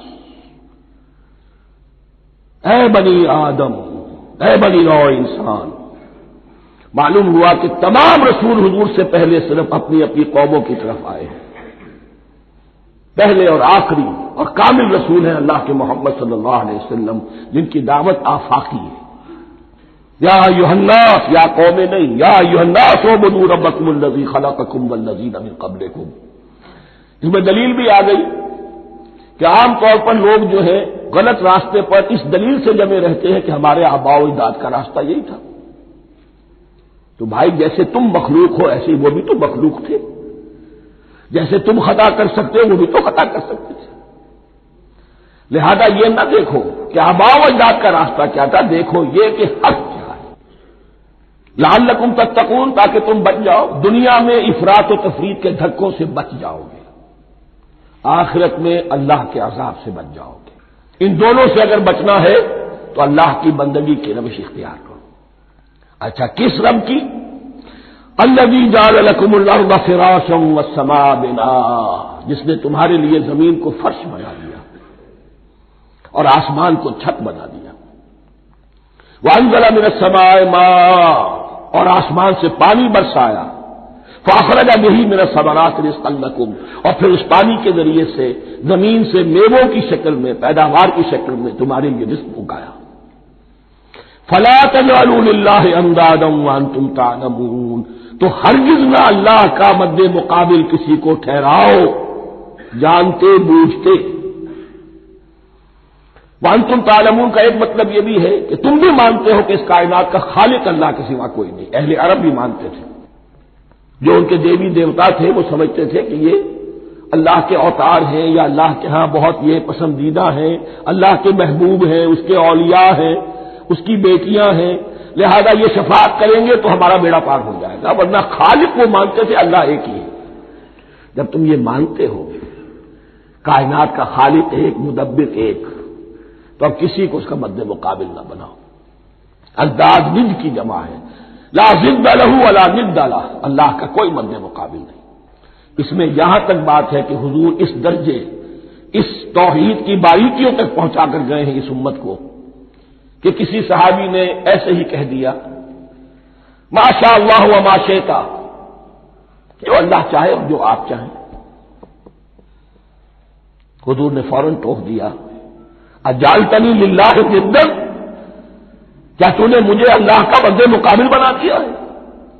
اس کائنات میں مشیت صرف ایک کی چلتی ہے، کسی اور کی مشیت اس کی مشیت کے تابع پوری ہو جائے ہو جائے، لیکن مشیت مطلقہ صرف اس کی ہے۔ یہاں تک کہ حضور سے فرمایا گیا کہ اے نبی آپ کے لیے یہ ممکن نہیں ہے جسے چاہے ہدایت دے دیں، انک لا تہدی من احببت ولکن اللہ یہدی من یشاء۔ اگر یہ اختیار میں ہوتا تو ابو طالب دنیا سے بغیر ایمان لائے نہ جاتے۔ فلا تجعلوا للہ اندادا وانتم تعلمون۔ اب ان دو آیتوں میں تو یوں سمجھیے توحید نظری بھی اور توحید عملی بھی۔ توحید عملی کیا ہے؟ بندگی صرف اسی کی ہو۔ اب آیا ہے رسالت کا معاملہ، وَإِن كُنتُمْ فِي رَيْبٍ مِّمَّا نَزَّلْنَا عَلَىٰ عَبْدِنَا، اگر تمہیں رسالت محمدی پر شک ہے صلی اللہ علیہ وسلم، اس کے کیا معنی ہے؟ کہ تمہیں اس قرآن کے بارے میں شک ہے جو ہم نے اپنے بندے پر نازل کیا ہے۔ اگر ہے شک فی الواقع، وَإِن كُنتُمْ فِي رَيْبٍ، اگر تمہیں واقعتاً شک ہے مما نزلنا علی عبدنا، اس پر جو ہم نے اپنے بندے پر نازل فرمایا ہے، فاتوا بسورۃ من مثلہ، تو لے آؤ اس جیسی ایک ہی صورت۔ یہ ہم کل پوری تفصیل سے دیکھ چکے ہیں کہ برسبیل تنزل یہاں پہنچے ہیں۔ پہلے دو آیتیں میں نے آپ کو سنائی تھی، اس میں پورے قرآن کی مثال لانے کا چیلنج کیا گیا۔ پھر ایک آیت سنائی جس میں 10 صورتیں ہی لے آؤ۔ اب آخری درجے میں ایک صورت ہی بنا تھا، اور ایک صورت تو سورۃ العصر کے مساوی بھی ہو سکتی تھی، سورۃ الکوثر کے مساوی بھی ہو سکتی تھی۔ وَادْعُوا شُهَدَاءَكُم مِّن دُونِ اللَّهِ إِن كُنتُمْ صَادِقِينَ، اور بلا لو اپنے سارے مددگاروں کو اللہ کے سوا، جن ہو انس ہو، اس لیے کہ قریش کا خیال یہ تھا کہ جو شعراء ہوتے ہیں ان کے پاس جن ہوتے ہیں، وہ جن انہیں سکھاتے ہیں، ورنہ عام آدمی تو یہ شعر نہیں کہہ سکتا۔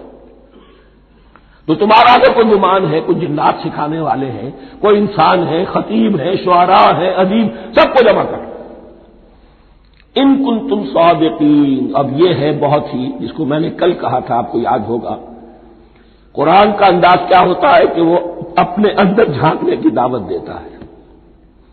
یہ گویا کہ آنکھوں میں آنکھیں ڈال کر یہ کہا جا رہا ہے کہ حقیقت میں تمہیں کوئی شک نہیں ہے، یہ تم بات بنا رہے ہو صرف، اگر واقعی شک ہے تو آؤ میدان میں۔ حقیقت یہ ہے کہ تمہیں شک نہیں ہے، اگر تم سچے ہو فاتوا بسورۃ من مثلہ، تو اس جیسی ایک ہی صورت بنا لاؤ۔ فَإِن لَّمْ تَفْعَلُوا، اب ذرا انداز دیکھیے تحدی کا اور چیلنج کا۔ پھر اگر تم یہ نہ کر پاؤ، وَلَن تَفْعَلُوا، اور ہرگز نہیں کر سکو گے، یہ چیلنج کون دے سکتا ہے؟ اللہ کے سوا کوئی نہیں دے سکتا۔ یہ انداز کسی کتاب کا نہیں ہے، ذالک الکتاب لا ریب فیہ، یہ کسی کا نہیں ہے۔ فَإِن لَّمْ تَفْعَلُوا وَلَن تَفْعَلُوا، پھر اگر تم نہ کر پاؤ اور تم ہرگز نہیں کر پاؤ گے، فَاتَّقُوا النَّارَ الَّتِي وَقُودُهَا النَّاسُ وَالْحِجَارَةُ، تو ڈرو اس آگ سے جس کا ایندھن بنیں گے انسان اور پتھر۔ اعدت للکافرین، کافروں کے لیے تیار کر لی گئی ہے، بھڑکا دی گئی ہے۔ پتھروں کا ذکر خاص طور پر کیوں ہے؟ دو اس کے امکانات ہیں۔ آپ کو معلوم ہے کہ وہ جو پتھر کا کوئلہ ہوتا ہے اس کی آگ بڑی سخت ہوتی تھی، عام جو ہمارا یہ لکڑی کا کوئلہ ہوتا ہے اس کے مقابلے، اور دوسرے یہ بھی کہ چونکہ انہوں نے جو معبود تلاش کرتے تھے وہ پتھر کے ہوتے تھے، تمہارے ساتھ ہی تمہارے ان معبودوں کو بھی جھونکا جائے گا، وہ بھی جلیں گے، تاکہ تمہاری حسرت کے اندر اضافہ ہو۔ ان سے ہم دعائیں مانگا کرتے تھے، ان کے سامنے ماتھے ٹیکتے تھے، ان کے سامنے ڈنڈوت کرتے تھے، ان کو چڑھاوے چڑھاتے تھے۔ اب یہاں گویا کہ ایمان باللہ توحید، ایمان بالرسالت اور ایمان بالآخرت، فاتقوا النار التي وقودها الناس والحجارة اعدت للكافرين وبشر الذين آمنوا وعملوا الصالحات، اور بشارت دے دیجیے اے نبی ان لوگوں کو کہ جو ایمان لائے اور جنہوں نے نیک عمل کیے، ان لهم جنات تجری من تحتها الانہار، کہ ان کے لیے وہ باغات ہیں کہ جن کے دامن میں ندیاں بہتی ہوں گی۔ لفظی ترجمہ ہوگا جن کے نیچے ندیاں بہتی ہوں گی۔ مراد اس سے کیا ہے؟ عام فطری باغ وہ ہوتے تھے کہ جس میں ذرا اونچائی پر جو ہے درخت لگے ہوئے ہیں اور دامن میں ندی بہ رہی ہے، تو اس سے خود بخود جو ہے وہ اریگیشن، نیچرل اریگیشن ہو رہی ہے، درختوں کے جڑوں تک پانی پہنچ رہا ہے۔ بارہ ترجمہ آپ لفظی کریں، ان کے نیچے ندیاں بہتی ہوں گی یا یہ کہ جن کے دامن میں ندیاں بہتی ہوں گی۔ کلما رزقوا منها من ثمرۃ رزقا، جب بھی کبھی انہیں دیا جائے گا کوئی پھل رزق کے طور پر کھانے کے لیے جنت میں، قالوا هذا الذي رزقنا من قبل، وہ کہیں گے یہ تو وہی شے ہے جو ہمیں پہلے بھی ملتی تھی۔ اس کا ایک مفہوم یہ ہے، یہ جو نزل ہے، ابتدائی جو ہے دعوت ہے، ابتدائی ضیافت جو ہوگی اس میں وہی چیزیں کہ جو معروف ہے، جانی پہچانی ہے۔ یہ رمان، یہ دیکھیے یہ انار آ رہا ہے خوبصورت، یہ انگور ہے خوبصورت، یہ نخیل ہے، یہ نخل ہے، یہ رطب ہے، لیکن ذائقے کی کوئی نسبت و تناسب بھی نہیں ہوگا۔ وہ کہیں گے یہ وہی شے ہے جو ہمیں پہلے ملتی تھی، وہ اتو بھی متشابہ، مشابہ تو ہوگی وہ، لیکن ان کے ذائقے میں زمین و آسمان کا فرق ہوگا۔ اور ایک یہ بھی مفہوم لیا گیا کہ آخرت میں جنت میں بھی وہی میوے ملتے رہیں گے، لیکن ان کا ذائقہ بدلتا رہے گا، شکل وہ ہوگی لیکن ذائقہ وہی رہے گا کہ جس سے انسان کی بھی طبیعت بڑھ جاتی ہے ایک ہی شے کو کھاتے ہوئے۔ وَلَهُمْ فِيهَا أَزْوَاجٌ مُطَهَّرَةٌ، اور ان کے لیے ہوں گے اس میں بہت ہی پاک باز، نہایت پاک کی ہوئی بیویاں ہوں گی۔ ازواج مطہرۃ وَهُمْ فِيهَا خَالِدُونَ، اور اس میں رہیں گے ہمیشہ ہمیشہ۔ یہ تو تین جو اصول ہیں دین کے دعوت ایمان، توحید اور رسالت اور معاد، ایمان باللہ، ایمان بالرسول، ایمان بالآخرہ۔ اب ذرا کچھ ضمنی مسائل ہیں کہ جو بعض کفار کی طرف سے، بعض معتزلین کی طرف سے پیش ہوتے تھے، وہ کبھی بھی اس چیلنج کا مقابلہ تو نہ کر سکے، میدان میں تو نہ آ سکے۔ یہ بالکل ایسی بات ہے جیسے کسی مصور کی تصویر پر اعتراض کرنے والے تو بہت تھے۔ جب کہا گیا کہ ذرا یہ لیجیے قلم، اس کو ٹھیک کر دیجیے، یہ برش آپ کے ہاتھ میں دیتا ہوں، اب سب پیچھے ہٹ گئے۔ تو کوئی صورت قرآن کے مقابلے میں لانا وہ تو ان کے لیے ممکن نہیں تھی، لیکن ادھر ادھر سے اعتراضات کرنے کے لیے جو زبانیں کھلتی تھی ان میں سے ایک اعتراض نقل کیا جا رہا ہے۔ وہ یہ تھا کہ وہ کہتے تھے کہ قرآن مجید میں مکھی کی تشبیہ آئی ہے، یہ تو بڑی حقیر سی ہے، اعلیٰ کلام ہو اور اعلیٰ متکلم ہو وہ ایسی حقیر چیزوں کا تذکرہ نہیں کرتا۔ بیت العنکبوت مکڑی کا بھی ذکر ہے قرآن میں، اتنی حقیر شے کا، یہ کوئی اعلیٰ کلام نہیں۔ اس کا جواب دیا جا رہا ہے کہ اصل میں کہیں تشبیہ بیان کرنی ہے، تمثیل بیان کرنی ہے، تو دیکھنا یہ کہ جس شے کے لیے تشبیہ دی جا رہی ہے اس کی مناسبت والی شے ہو۔ شے کوئی بہت حقیر ہے تو کسی عظمت والی شے سے آخر کیسے تشبیہ دی جائے گی؟ وہ تو کسی حقیر شے سے ہی تشبیہ دی جائے گی تو جو اصل مقصد ہے تشبیہ کا وہ پورا ہوگا۔ ان اللہ لا یستحیی ان یضرب مثلا ما بعوضۃ فما فوقها، اللہ تعالیٰ کو تو اس میں کوئی جھجک نہیں ہے، کوئی شرم نہیں ہے کہ وہ مچھر کی مثال بیان کرے، تو اس سے اوپر، اب یا فوقها میں دونوں معنی ہو جائیں گے، یعنی کمتر اور حقیر ہونے میں اس سے بھی بڑھ کر، یا یہ کہ اس سے اوپر کی کوئی شے اس کی مثال دینے میں اللہ کو کوئی جھجک نہیں، اس لیے کہ مکھی بھی بہرحال مچھر سے تو ذرا بڑی شے ہے۔ اس معنی میں بھی ہو سکتا ہے فوقہا، اور فوقہا اس معنی میں بھی کہ اس سے بھی حقیر ہونے میں اس سے بھی بڑھ کر۔ فَأَمَّا الَّذِينَ آمَنُوا فَيَعْلَمُونَ أَنَّهُ الْحَقُّ مِنْ رَبِّهِمْ، تو جو لوگ صاحب ایمان ہیں وہ جان لیتے ہیں کہ یہ حق ہے ہمارے رب کی طرف سے۔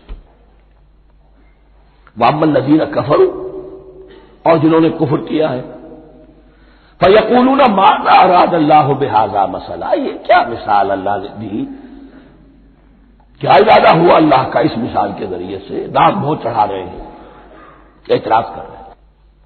اب جو آ رہا ہے اگلا جملہ وہ ہے بہت اہم، یضل بہ کثیرا ویہدی بہ کثیرا، اسی کے ذریعے سے اللہ بہتوں کو ہدایت دیتا ہے اور اسی کے ذریعے سے بہتوں کو گمراہ کرتا ہے۔ معلوم ہوا کہ ہدایت اور گمراہی اور ہدایت اور ضلالت انسان کی سبجیکٹو کنڈیشن کے اوپر دار و مدار ہے اس کا۔ آپ کے دل میں خیر ہے، بھلائی ہے، نیت صحیح ہے، طلب ہدایت، طلب علم، اس میں آپ سچے ہیں، آپ کو ہدایت مل جائے گی۔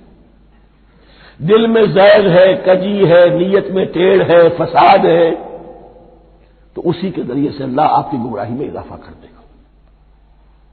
یضل بہ کثیرا ویہدی بہ کثیرا، لیکن اللہ کا یہ کسی کو ہدایت دینا اور کسی کو ضلالت دینا علل ٹپ نہیں ہے، کسی قاعدے اور قانون کے بغیر نہیں ہے۔ وما یضل بہ الا الفاسقین، نہیں گمراہ کرتا وہ اس کے ذریعے سے مگر صرف سرکش لوگوں کو، جن میں سرکشی ہے، تعلی ہے، تکبر ہے، اور ان کے اوصاف کیا ہے؟ الذین ینقضون عہد اللہ من بعد میثاقہ، جو توڑ دیتے ہیں اللہ کے ساتھ کیے ہوئے عہد کو، اور سب سے بڑا عہد یہ سورہ اعراف میں چل کر آئے گا، عہد الست۔ عالم ارواح میں ہم عہد الست کر کے آئے، الست بربکم قالوا بلی، کیا میں ہی نہیں ہوں تمہارا رب؟ تمام ارواح نے میں بھی تھا، آپ بھی تھے، سب تھے، کل انسان، جتنے انسان دنیا میں آج تک آ چکے ہیں وہ بھی تھے، اور جو آنے ہیں ابھی قیامت تک وہ بھی تھے، لیکن تھے صرف ارواح کی شکل میں، جسم نہیں تھے۔ اور یہ میں آپ کو بتا چکا ہوں، مکمل وجود ہے انسان کا روحانی وجود، اولاً تخلیق اس کی ہوئی تھی، اسی سے آگے چل کر ایک بہت فلسفے کا بہت گہرا مضمون آ رہا ہے آگے چل کر۔ وہ جو عہد الست الست بربکم قالوا بلی، انہوں نے اس عہد کو توڑا، اللہ کو اپنا مالک اور خالق اور اپنا حاکم جاننے کی بجائے خود حاکم بن کر بیٹھ گئے۔ الیس لی ملک مصر، کیا مصر کی بادشاہی میری نہیں ہے؟ I am the sovereign, we are sovereign, popular sovereignty, بغاوت، سرکشی، فاسق۔ وما يضل به الا الفاسقين الذين ينقضون عهد الله من بعد ميثاقه ويقطعون ما امر الله به ان يوصل، اور کاٹتے ہیں وہ چیز جسے اللہ نے جوڑنے کا حکم دیا ہے، اللہ نے صلہ رحمی کا حکم دیا ہے، یہ قطع رحمی کرتے ہیں مال کی طلب میں، بھائی بھائی کو ختم کرتا ہے اس کے مال کو ہتھیانے کے لیے، اپنی ذاتی اغراض کے لیے تمام اخلاقی حدود جو ہے انسان پسو پیش ڈال دیتا ہے، اپنا تکبر، اپنے لیے تعلی۔ الذین، آپ دیکھیے نوٹ کیجئے، اس میں ہماری شریعت کا فلسفہ یہ ہے، ایک تعلق ہے اللہ کا بندے کے ساتھ، حقوق اللہ، ایک ہے بندوں کا بندوں کے ساتھ، حقوق العباد۔ اللہ کا حق کیا ہے؟ اسے حاکم اور مالک، اور حاکم سمجھو، الملک سمجھو، خود اس کے بندے بنو۔ انسانوں کا حق کیا ہے؟ کونوا عباد اللہ اخوانا، سب آپس میں بھائی بھائی اللہ کے بندے بن جاؤ۔ اور اس میں سب سے اہم ترین رحمی رشتہ ہے، سگے بھائی، سگے بھائی بہنیں، پھر دادی، دادی کے اوپر جا کر وہ کزنز آ جائیں گے، پر دادی پر جا کر اور جمع ہو جائیں گے، یہاں تک کہ آدم و حوا پر تمام انسان جمع ہو جائیں گے۔ تو رحمی رشتے کی بڑی اہمیت ہے۔ تو وہ فاسقین کے جو توڑتے ہیں اللہ کے عہد کو، اس کو مضبوطی سے باندھنے کے بعد، وَيَقْطَعُونَ مَا أَمَرَ اللَّهُ بِهِ أَن يُوصَلَ وَيُفْسِدُونَ فِي الْأَرْضِ، انہی دونوں چیزوں کے نتیجے میں زمین میں فساد پیدا ہوتا ہے، یا اللہ کی اطاعت سے باغی ہو گئے اور یا آپس میں ایک دوسرے کی گردنیں کاٹنے لگے۔ اولئک ھم الخاسرون، یہی لوگ ہیں جو بالآخر خسارے میں، آخری اور دائمی خسارے میں رہنے والے ہیں۔ کیف تکفرون باللہ وکنتم امواتا، تم کیسے کفر کرتے ہو اللہ کا؟ بڑا پیارا انداز ہے، وکنتم امواتا، تم مردہ تھے، فاحیاکم، تمہیں زندہ کیا، ثم یمیتکم، پھر تمہیں مارے گا، ثم یحییکم، پھر جلائے گا، ثم الیہ ترجعون، پھر تم اس کی طرف لوٹ جاؤ گے، لوٹا دیے جاؤ گے۔ یہاں وہ بات آ گئی جو آج نگاہوں سے بالکل اوجھل ہو چکی ہے، یہ ہم دنیا میں آنے سے پہلے مردہ تھے، کیا مانی؟ یہ مضمون آ کر اصل میں سورہ غافر یا سورہ مومن میں چل کر اس کی پوری وضاحت ہوگی، لیکن چونکہ یہاں تذکرہ ہو چکا ہے عہد الست کا، ہماری پہلی تخلیق ہوئی عالم ارواح میں، ارواح کی صورت میں، پھر ہمیں سلا دیا گیا، وہ ہماری پہلی موت تھی۔ مردہ جو ہے معدوم نہیں ہوتا، مردہ ہوتا ہے، بے جان ہوتا ہے، سویا ہوا ہوتا ہے، اور موت کو اور نیند کو تشبیہ دی گئی ہے۔ پھر ہمیں اس جسد کے ساتھ یہاں زندہ کیا گیا، پھر موت طاری ہوگی، پھر ہمیں زندہ کیا جائے گا۔ یہ آیت جیسا کہ میں نے عرض کیا بہت بڑی اور بڑی گہری حکمت اور فلسفہ قرآن کی آیت ہے۔ کیسے اللہ کا انکار کرتے؟ کون تم اموات، تم مردہ تھے، سوئی ہوئی ارواح کی شکل میں تھے، فاحیاکم، تمہیں جگایا اس جسد کے ساتھ زندہ کیا، ثم یمیتکم ثم یحییکم، پھر تمہیں مارے گا، پھر جلائے گا، ثم الیہ ترجعون، پھر تم اس کی طرف لوٹا دیے جاؤ گے۔ اور اب اس کے بعد جو آخری آیت ہے هو الذی خلق لکم ما فی الارض جمیعا، اس نے تمہارے لیے بنایا ہے جو کچھ بھی زمین میں ہے۔ اس میں خلافت کا مضمون آ گیا۔ حدیث میں آتا ہے انما الدنیا خلقت لکم وانتم خلقتم للآخرہ، یہ دنیا تمہارے لیے بنائی گئی ہے، تم آخرت کے لیے بنائے گئے ہو۔ هو الذی خلق لکم ما فی الارض جمیعا، اس لیے کہ اگلی آیت پھر آ رہی ہے خلافت کی آیت، سارا کچھ زمین میں یہ بستر جو بچھایا اور یہ کائنات کو زمین کو سجایا تمہاری خلافت کے لیے۔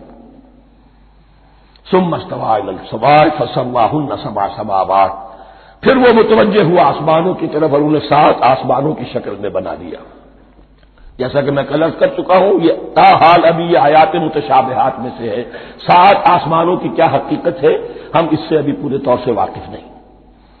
وَهُوَ بِكُلِّ شَيْءٍ عَلِيمٌ، اور اسے ہر شے کا علم حقیقی حاصل ہے۔ بارک اللہ لی و لکم فی القرآن العظیم ونفعنی وإیاکم بالآیات والذکر الحکیم۔